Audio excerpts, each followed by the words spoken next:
Welcome. You've just virtually stepped into what we like to call the Extreme RC Zone headquarters. Yeah, exactly. Think of it as that ultimate hobby space. Yeah. Buzzing with energy and the potential for something really exciting.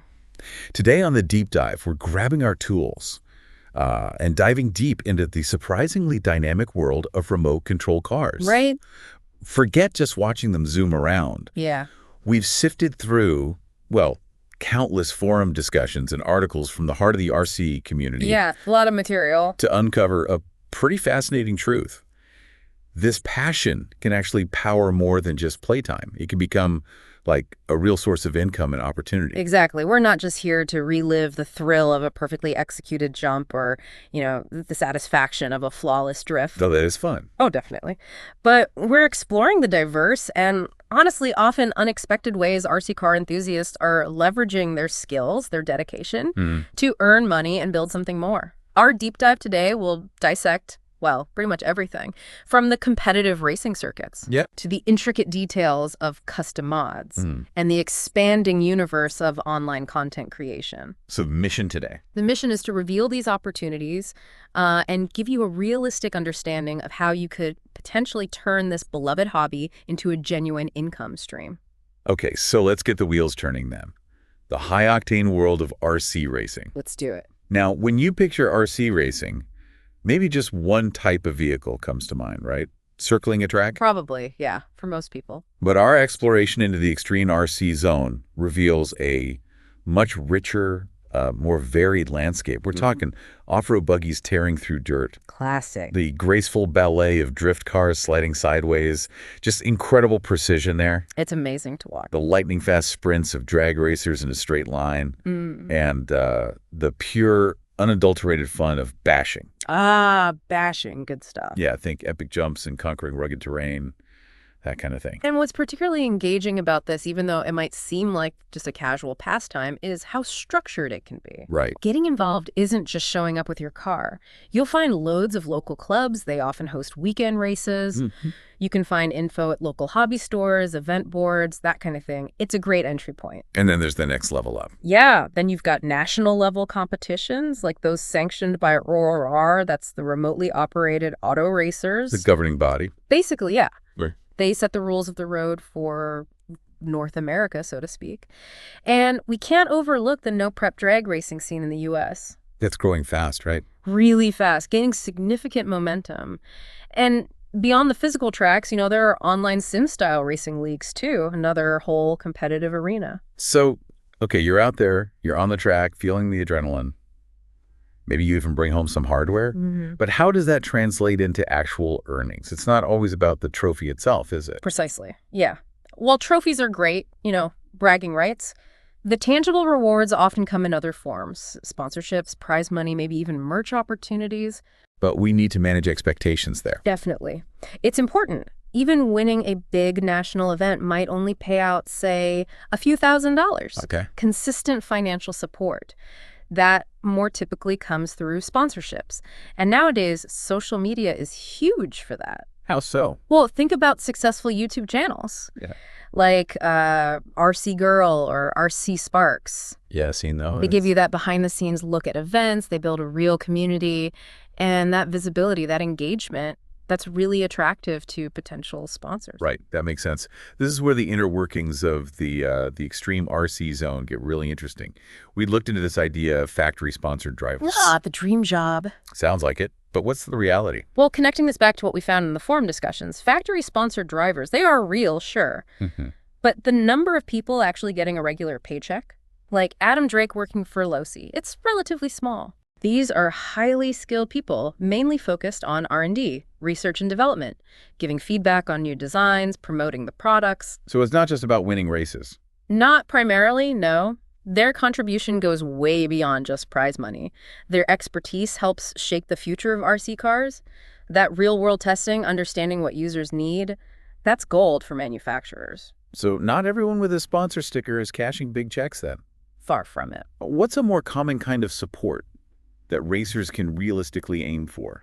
That brings up chassis sponsorships. That's a much, much more common thing. Okay, what's that? It's where racers get gear, The chassis itself, components, whatever, either free or discounted. Could be like 25% off, could be 100% covered.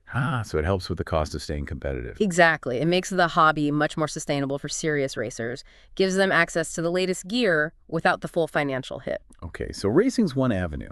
But what about the people who just love tinkering? Right. In the workshop, fine-tuning, customizing. The builders and modders, yeah. How can those wrenching skills turn into revenue? Custom builds, modifications. What's in demand in the extreme RC zone right now? Well, it's pretty diverse, actually. Performance-wise, there's always demand for brushless motors and LiPo batteries, big jumps in power and efficiency there. Right. For durability looks, aluminum parts are always popular, and, visual appeal LED light kits are huge. People love personalizing their cars. But it's not just bolting on parts from a package, is it? People get really creative. Oh, absolutely. Sellable mods go way beyond just component swaps. Custom paint jobs, that's a big one. A really well-done, unique paint scheme can seriously increase the value. And 3D printing has opened up a whole new world. Custom accessories like scale roof racks, spoiler kits, really detailed scale realism mods like tiny interiors or working lights, incredible detail. So someone crafts this amazing custom RC. How do they actually, show it off and sell it, get it seen in that extreme RC zone and maybe beyond? Visual platforms are key. Instagram is perfect, high-quality photos, short clips. It really showcases the work. YouTube Shorts, TikTok, they offer potential for broader reach, maybe even going viral, especially with really eye-catching builds or showing the modification process. And the forums confirm this. Visuals matter. Consistently. Compelling visuals are crucial for attracting buyers. Any quick tips for someone starting out selling their custom work? Yeah, based on the practical advice we gathered, keep a detailed parts log. Absolutely vital. Why is that? So you can clearly show buyers exactly what upgrades are in there, what value they add, and also post before and after photos really shows the transformation the work involves. Makes sense. Yeah. So what are some concrete ways to actually make money from these custom builds? Several clear paths. You can sell the fully finished, pre-modded cars on eBay or specific RC forums, direct route to cash. Okay. Or you could leverage your expertise, create and sell digital how-to guides or maybe setup sheets for certain models or mods. Right, share the knowledge. Exactly. And then there's commissioned builds, often more lucrative, building something specific for a collector with a particular vision. More personalized. Definitely. And you see builders like Tom Lee RC or RC Girl online. They really showcase their custom work effectively to get clients and sales. Okay, now stepping outside the physical workshop, there's this whole digital landscape where RC passion gets monetized too. Oh, yeah. Content creation, flipping cars, other side hustles. Let's dig into that part of the extreme RC zone. This is where the potential for real scale comes in. Content creation first. Multiple ways to make money there. Platforms. YouTube and TikTok are the big ones. And the content ideas are super diverse. You've got RC fails, always popular. Race vlogs, detailed repair tutorials, unboxings of new gear, those cool slow-mo jump shots, even RC ASMR. The sounds of the tiny motors, servos, surprisingly captivating for some people. Okay, interesting. And how does that online buzz turn into actual dollars? Primarily sponsorships and affiliate links. As your channel grows, brands might want to partner with you. And affiliate links through Amazon affiliates or directly with big RC retailers like Hobby King, Main Hobbies, Banggood, Horizon Hobby. You put links in your descriptions, you get a cut of sales. But there are requirements, right? You can't just start making money day one. Correct. For YouTube, the typical threshold is 1,000 subscribers and 4,000 watch hours in the last year. TikTok has its own creator fund requirements, too. Okay. Now, flipping RC cars, that sounds like classic buy low, sell high. Pretty much, yeah, within the RC world. What's the potential there? Is it realistic? It can be. The idea is you find used RC cars maybe needing some work, fix them up, make them look good, and resell for a profit. Where do you find these deals? The good places are Facebook Marketplace, OfferUp, Craigslist, even eBay sometimes, especially if you look for damaged cars or bulk, lots of used stuff. Any keys to success for an RC flipper? Absolutely. Presentation is huge. Clean the car thoroughly, make it look good in photos. List clear specs, detail any repairs you did, and crucially, include a short video of the car running. Builds huge buyer confidence. Right. Proof it works. Exactly. A common flip is buying a car with a busted ESC or motor, swapping that part out, and selling the working car for a nice markup. Gotcha. Yeah. What about some more unconventional side hustles? Still within our extreme RC zone. Yeah, there are quite a few creative options. You could rent out RC cars for parties, kids events. Might be fun, relatively low startup cost. Interesting. If you're artistic, custom decal services for scale builders, you can market that on Etsy or Fiverr. Okay. Got technical skills, maybe offer online coaching or Zoom setup sessions for beginners struggling with their new car. That's smart. And if you build a brand through content, selling merchandise, t-shirts, hats, accessories via print on demand like Teespring or Redbubble, as another income stream. Okay, loads of ideas there. So we've talked about earning potential. Now, the marketplace itself. Where are the best spots to buy cheap and sell smart in the RC world? Right, the nuts and bolts. For buying cheap, eBay, especially looking for damaged or bulk listings. AliExpress can be good for budget parts if you don't mind the wait. And locally, Facebook Marketplace is always worth checking. For selling effectively, you want dedicated audiences. Mike? RC tech forums are great, full of serious enthusiasts buying and selling. Reddits are car subreddits, another really active spot. Okay. And then the broader platforms like Mercari, OfferUp, and eBay still reach a huge number of potential buyers. Any final bonus tips for making those online sales happen? Yeah, the forum discussions really hammered this home.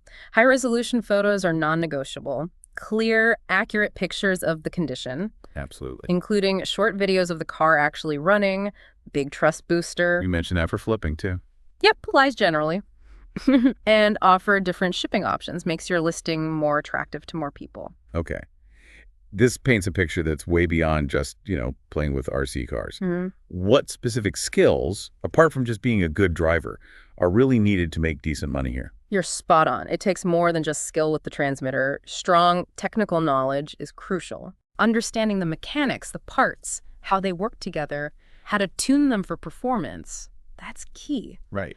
And while driving skills are obviously vital for racing, increasingly you need media and marketing skills too. That's the online side. Exactly. Promoting yourself, your builds, attracting sponsors, building that customer base online, it's becoming really important. And let's talk money, the costs. What kind of investment are we looking at initially and ongoing, especially if you want to monetize this? Yeah, the initial investment can be pretty significant. You've got the cars, batteries, chargers, a good controller. The basics. Right. Then if you race, track fees add up. And as you get more serious or want to do high-end builds, you'll need better, more expensive equipment. So it can snowball. It can. The advice we kept seeing from experienced folks is start relatively small, build up gradually as your skills improve, and hopefully as you start earning something back. You mentioned a weekly income blueprint earlier. How would someone actually structure their time to aim for a specific income target in this extreme RC zone? The main idea is diversifying your efforts, not putting all your eggs in one basket. Okay. So the blueprint involves splitting your time across different things each week. Some time for building or flipping cars, some time creating content, maybe listing spare parts for sale, participating in races or events if that's your thing, and actively looking for or nurturing sponsor relationships. So multiple streams. Exactly.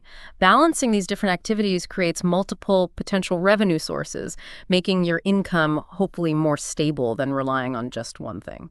So for someone really serious about turning this passion into more than a hobby, what are the first steps to actually setting up a brand, maybe a proper business? It starts with getting a professional identity together, brainstorming a good business name, something memorable, relevant, like, I don't know, Wrench and Win RC or Outlaw RC Garage, something like that. Catchy. Yeah. Then get a logo designed, register a domain name for a website eventually. It just makes you look more serious. And setting up online stores, user-friendly platforms like Shopify, Etsy, or just using eBay's store features. You need somewhere to actually sell your stuff online easily. And what does the growth path look like? From side hustle to maybe a full-time RC business in this extreme RC zone? It's usually stages, right? Often starts with consistently building, maybe flipping, while growing that online presence, building a community. Oh, yeah. As you get better known, maybe you launch your own product line. Could be small, like custom LED kits or specific upgrade parts you design. Oh, interesting. Then, with a growing reputation, you can start actively seeking bigger sponsorship deals. And eventually, you might formalize it all, set up an LLC or something similar. Gives you legal protection, tax advantages, more credibility. Right. Now, let's circle back to sponsorships and that dream of being a pro RC racer. The forum discussions we looked at had some really direct takes on this. Oh, yeah, very candid stuff. What's the unvarnished truth there? The reality, like those enthusiasts shared, is that while sponsorships exist, very, very few racers earn actual salaries. Yeah, we're talking the absolute elite, top performers consistently on the podium at the highest levels. The most sponsored drivers. Most sponsored drivers get support through free or discounted gear. They're essentially brand ambassadors promoting the products they use. And the prize money. Not like mainstream sports. Definitely not. Even at major national RC events, the prize money might be a few $1,000s. It's a huge difference compared to, say, major skateboarding or motocross events. And why is that? Why hasn't RC racing hit that same mainstream level with the big money? The forum folks had some interesting thoughts on that. A big factor seems to be spectator appeal. Wow. Mainstream extreme sports often have those high-flying, visually spectacular tricks, and let's be honest, a perceived higher risk of injury. That tends to draw bigger crowds. RC racing takes immense skill, incredible precision, but it doesn't usually offer that same kind of visual drama or perceived danger. So smaller spectator base, less advertising money. So what was the advice then for Yeah. someone passionate about this? The recurring advice we saw was that maybe focusing on the R&D side of the industry, working for manufacturers, developing the tech, might be a more stable, sustainable career path if you're deeply into RC. Okay. So as we wrap up our deep dive into the extreme RC zone here, what are the main takeaways for someone dreaming of making money with their RC cars? I think the crucial message is becoming a full-time, high-earning pro racer is rare. Very rare. Right. Manage expectations. But there are genuinely loads of viable ways to make income from this passion. Building, modding, creating content online, flipping used cars, just engaging with the community. Yeah. These all offer real potential. It sounds like just loving RC cars isn't quite enough, though. Yeah. What else is essential? But you're absolutely right. Passion is the starting point, the fuel. But you need dedication, a smart strategic approach to how you'll make money. And you've got to keep learning, stay up to date with trends in RC and online. It's work. Right. So as you're out there in your own extreme RC zone, maybe tinkering with a build, maybe hitting the track, remember this thought, the skills you're picking up, that technical know-how, the marketing stuff you might learn online, connecting with that community. Yeah. These aren't just RC skills. Good point. Think about how they could transfer. Other parts of your life, maybe future business ideas, explore the resources we mentioned, connect with that online RC community. You might find your hobby holds way more potential than you ever thought.